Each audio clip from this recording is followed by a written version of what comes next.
Hello people. So, yes, you are not wrong. It's not the skateboard on the screen at the moment. It's the radiator. A standard, normal radiator that you will find in most of the houses. This one is just newer, so it might look just a little bit different. Plus it is twin walled radiator. It's in my garage, and the pure reason for it to be on the screen at the moment is, how many of you have experienced some sort of issue home?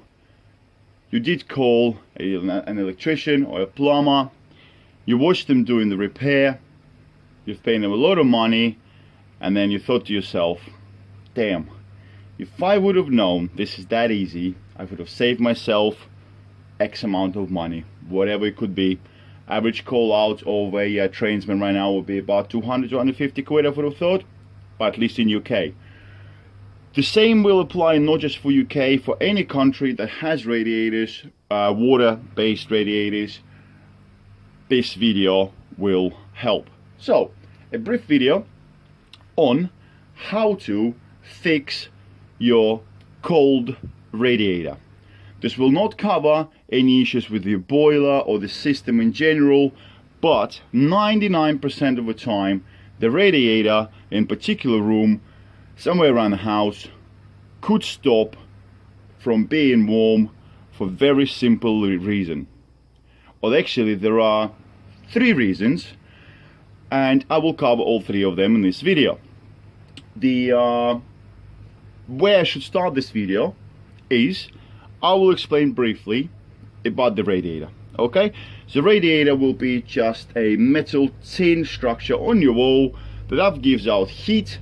The way it does it is there are 2 pipes that go to the radiator. One of them will be the flow, one of them will be the return, normally on both sides of the radiator, left and right, right and left. One of the sides of the radiator will have a thermostatic head on it, or most of them will do. What it does is, by turning the head to a certain setting, you will set the radiator or water going through the radiator to be at a certain flow. So the lower the number, or if it's a star, it's completely off. The lower the number, less water goes through it, less hot it's going to be. Higher number, more water goes through it, the hotter it's going to be, and so on and so forth. So, problem number 1, if your radiator in the house, somewhere in the house, providing that other radiators do warm up, that's just a simple check that your boiler is running, really, or if you have a combi boiler, your hot water will be running, so you know your boiler is running. So assuming 1 or 2 radiators in a house out of the rest of, let's say, dozen, do not warm up and just stay cold. So, number 1, please check that your thermostatic valve is actually not set to a coldest setting, which is a star, or all the way clockwise. That shuts the valve. Make sure it's wide open.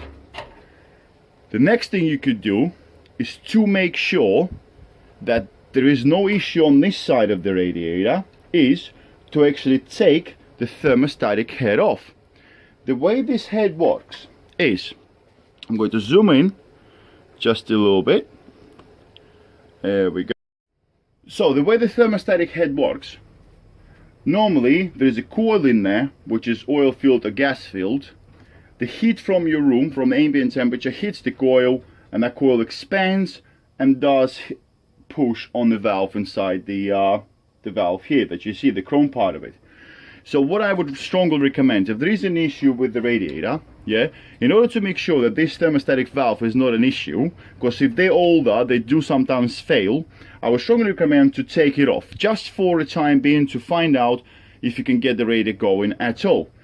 The way you do that is you slightly press on the head, because it is kind of springy, and unwind the round ring underneath it, anti-clockwise. So lefty loosey, righty tighty. So anti-clockwise. So what you'll see is this is the thermostatic head, and this is the ring that was holding this head on the valve. So let's eliminate this issue. I'm not saying there is an issue with it, but let's eliminate it. What you will find underneath the thermostatic head is a pin. There is a pin right here. So this is the pin that is connected to the valve. So when your thermostatic head thinks it's getting too warm, it will press on that pin. Sometimes either the spring inside the thermostatic head could go wrong, or sometimes that pin gets stuck. So what you can do is just take something that is quite strong, like a piece of metal, maybe a bread knife, screwdriver, whatever not, and just press on the head. And as you can see, I want to try to do it so you can see it. The pin moves. You see that? The pin moves up and down. That means that this valve, the mechanical part of the valve, is fine. It's not stuck. Sometimes you'll find this, you take the head off and the pin will be pressed down. You can see there's a bit of green there. This is just a bit of corrosion, which is normal because it's a brass fitting. There's obviously water going through it. So sometimes by just pressing on this pin, you will release it and it will pop up and the water starts flowing through your radiator. So this is potential issue number one. If you find that the pin is moving fine, leave the head off for now, just to eliminate the issue with this head. Okay? Now, on the other side of the radiator, you will normally find a lock shield valve. I'm going to have to move away from here, from this radiator, because I don't have lock shield valve on this particular radiator. So I'm going to move to the next rad in my house and I will explain everything about the lock shield valve. So, we are now in my living room and I can show you the lock shield valve. As I said before, you have two valves on the bottom of your radiator. On one side, either left or right, you'll have a thermostatic valve. I just explained everything about it. On the opposite side, you will have a lock shield valve. The name obviously speaks for itself. This valve is to lock or unlock the radiator. So, you will find a plastic cap. The bottom of the valve will look very similar to the thermostatic, but it is different by construction internally. Nothing will happen if you will try twisting this plastic cap. Nothing at all. It will just twist and twist and twist and twist and twist and twist, but nothing happens. This is the whole reason for this valve to be a lock shield valve. In order to actually turn on, off, or make sure this valve is on, you need to take this plastic cap off. In order to do so, you need to use a Phillips screwdriver. Phillips screwdriver is the one with the cross, not the flat one, the one with the cross. So, you put the screwdriver like so, and you go anti-clockwise. So lefty, loosey, righty, tighty, all the way to the left, and the screw, as you can see, will rise, and then you will be able to just remove it by hand. There we go. Here's the screw. Put it aside. Don't lose it. You will need it. Then comes off the plastic cover. Yes, this is on the plastic cover. As you can see, it would have been just spinning on here with no use to you if you want to operate the valve. So what you'll find underneath the plastic cap is the stem. I'll try to zoom into that. So you will find the stem just like this. As you can see, it does have square sides. This is so that you could operate this valve by using a wrench or a spanner or grips. So the same exact way, lefty, loosey, righty, tighty. So as you can see by the position of the stem itself, it's all the way up. So this would indicate this lock shield is fully open. Because if it would be shut, and remember, if you want to isolate the radiator, you go clockwise, and this stem will start traveling down. And it keeps on traveling down, and all the way down until the valve is completely isolated. You see the stem is shorter? So because the valve is now closing down. So if your radiator in the house does not warm up for some reason, it could be a newly rented house, it could be a newly renovated house, or it could be that someone touched the valve and you didn't know about it. Number one, follow the beginning of the video and check that your thermostatic thermostatic head on the valve, on the thermostatic valve, is on, or ideally take it off for now, make sure the pin works. On the lock shield valve, the one we're looking at right now, what you do is you take your cap off and you make sure that the valve is fully open. So when you do two of these exercises and you know for 100% that your lock shield valve is fully open, that means the stem is all the way up, or it cannot turn anymore going anti-clockwise, you will make sure that your thermostatic valve is set to a high position, or ideally you will take it off and make sure that the stem underneath it does not stick. When those two are done, we will get to a last step of getting our radiator nice and warm, which is called bleeding the radiator. So guys, let's just recoup quickly. On one of the sides of your radiator you will find thermostatic valve. You will take the head off by unscrewing this chrome nut underneath, and you will take the thermostatic head right off. Underneath the thermostatic head you will find a pin which you will press, and you will make sure that it does move up and down, which is good. That means it's not stuck. That means the water will flow through it. If it is stuck, I'll probably make another video what to do in that case, but at the moment let's pretend it does not. It does move and it's not stuck. Next thing we do is, as I just showed in this video just a little before, is you will make sure the lock shield valve is fully open. So the stem of the lock shield valve is all the way up, or it cannot move any further going anti-clockwise. So the final step of this exercise will be, and it's called bleeding the radiator. Don't worry, there's going to be no blood involved in this video. It's just called that way, don't know why. So what you'll find on the top of the radiator, each radiator got that, is the bleeding valve. Hopefully you can see it clearly here. This here is the bleeding valve. The other side of the radiator will only have just a blank cap.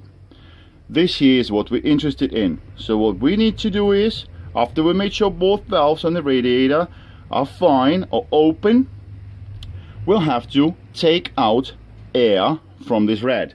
What does happen quite often is the air does collect inside the radiator, does travel and get stuck somewhere in the radiator because it's like a coil inside, and the water just cannot flow through.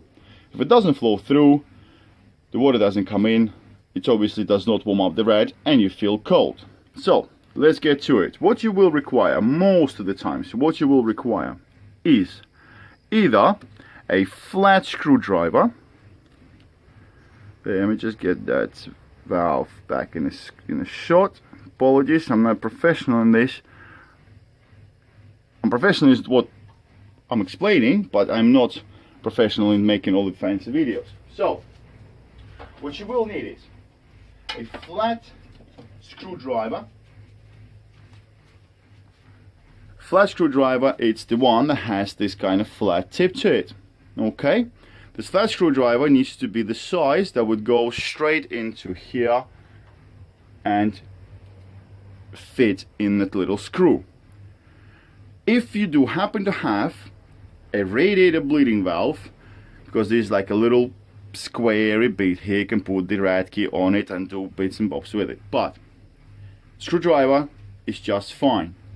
Remember that in order to release the air, same rules apply like to both the valves. Left or anti-clockwise, which is this way, you will release the water. Clockwise, you will shut the valve.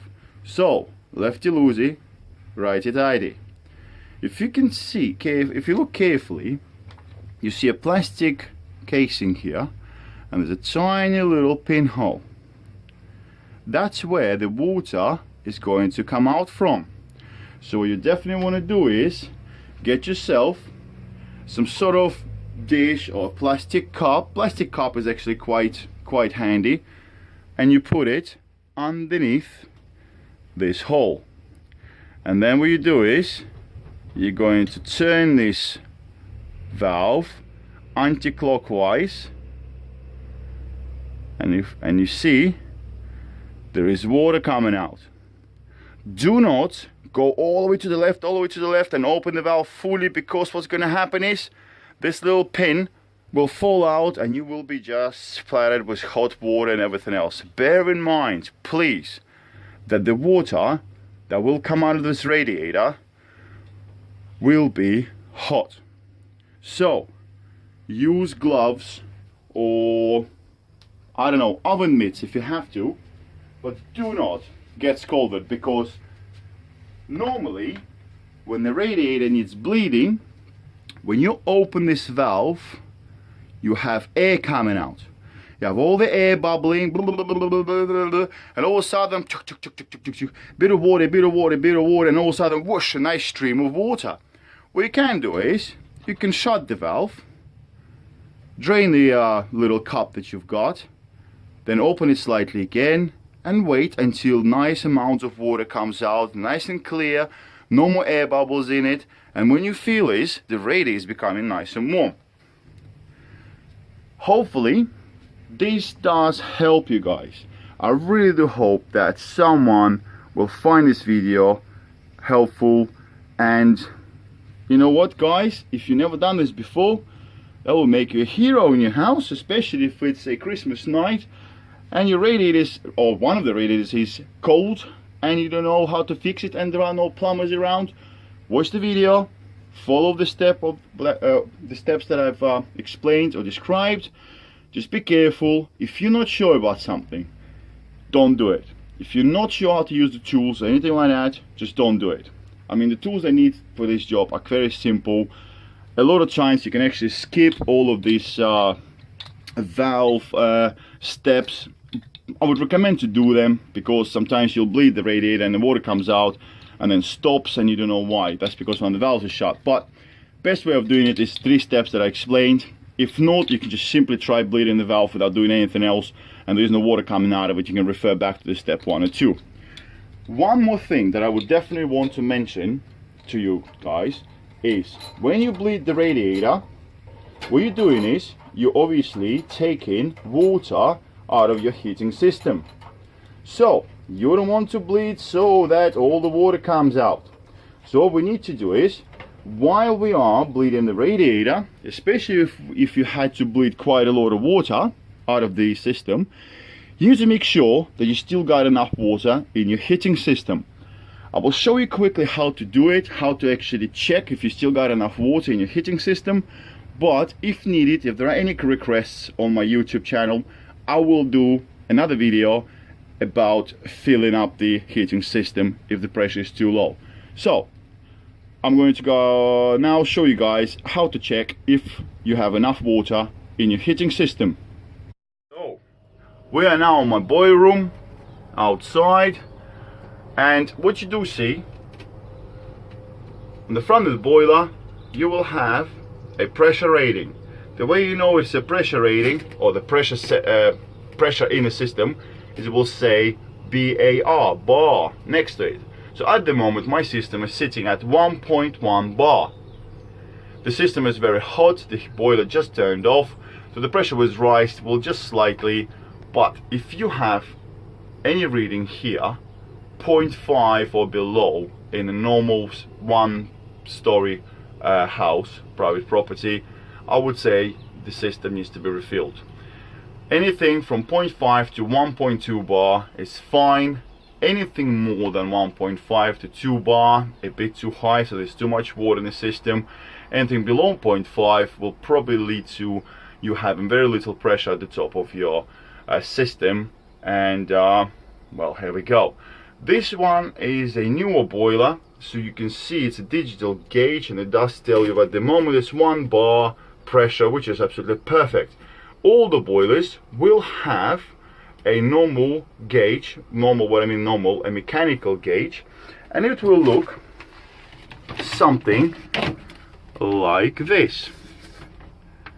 I've got both gauges installed on my system. So this one here is a normal mechanical gauge, and sometimes you find this on your boiler. As you can see, it's showing 1 bar, that's a 0, that's 1, that's 2. So I am at 1 bar, a little bit over, which matches the electronic gauge, which is good. So make sure you do check your system pressure after you bleed the radiator, or even before and then after, just to make sure that you don't drain too much water and stop the rest of the radiators from working or operating. Well, hopefully you found this video helpful.